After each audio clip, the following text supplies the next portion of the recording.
So, good morning and happy Mother's Day. Happy Mother's Day. So, nandito tayo sa likod bahay. And papakita ko lang yung ating nagawa kahapon kahit medyo umuulan. Nag-grass cutter tayo. And tinigil natin kasi medyo malakas na yung ulan kahapon. So, dito sa likod bahay namin, medyo mataas na kasi yung damo dito. Parang 11 months lang hindi nag-grass cutter. O, yung mga aso natin. Look at the dog. Lagi ang akala mo dito kalaban tayo dito. So ito lalo itong maliit na to. Ayan. So dito sobrang taas na ng mga damo talaga dito. Dahil nga sinasabi ko 11 months na. Ito hindi pa natin natapos yan. Kita nyo naman mga kapatid. Napakataas na ng mga damo. Halos ganito na kataas. Ayan o. Kita nyo yung parang kulay gray ng bahay. Ganon na siya kataas.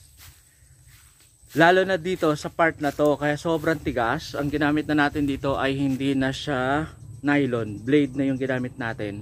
Dahil hindi na talaga kinakaya ng nylon. So kaya blade ang ginamit natin. Kung gagamit tayo ng nylon, napakadami talaga ng nylon na mauubos. So may mga tanim tayo ditong mga ano tawag dito, papaya. Actually si kuya naglipat nito ng papaya dito. Ayan o. May mga papaya dyan. At saka itong malunggay, siya naglipat niyan si kuya. Pinya. Dito kasi maganda naman dito, kaya lang ang problema kapag umuulan, medyo matubig. So kaya nga hindi tumatagal yung mga tanim natin dito. Namamatay siya kasi parang na-stuck yung tubig. Dahil dati kasi, basakan kasi ito dati. Ayan. And ayan na, kung makikita nyo. Babalik na rin natin yung camera mga kapatid. O ayan. Ayan o. Kita nyo naman, ang dami-daming dami-daming mga damo, tataas na. Saka ito yung mga halaman na to, makainis yan. Ayan o, yung mga halaman na yan. Yan, are. Napakakapal ng ano na yan, ng damo na yan. Ang hirap, pag nag-grass cutter ka, ano yan, sasama siya sa parang pinaka-blade ng grass cutter. Kaya, mahirap talaga. So ito yung nyog natin, ilang taon na to, parang magto 2 years na ganyan pa rin siya. Yung mangga, survival pa rin yung mangga natin. Ito ay makupa. Makupa ba to? Oh, makupa to. Yan ang nyog. So dito sa side na to, natapos na natin yan. Ito na lang yung natitira. Yan. Kunti na lang siya. Ang pangit lang pag nag-grass cutter ka ng maulan kasi ang bilis niyang tumubo mga kapatid. Look at our mulberry. Yan ang mulberry natin. Dito meron akong naputol na tinamaan ng grass cutter. Yan yung pinya natin. Mulberry. So dito sa side na to, una natin ito na grass cutter siya mga kapatid.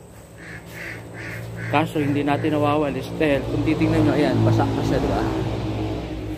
Basa pa. Doon tinulungan tayo ni Titalok. Si Titalok ang nag-grass cutter yan mula dyan hanggang dito yata. So ako na yan. Ang bilis lumaki nito, no? Ang halaman na yan. And ayan.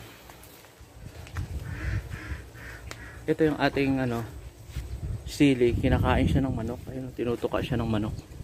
Naubos na dito. Kailangan ko siyang ikulong or kulungin yung gawan ko siya dito ng parang screen para safe siya sa mga manok. Kasi ito uubusin talaga nila. Ayan, namumunga na.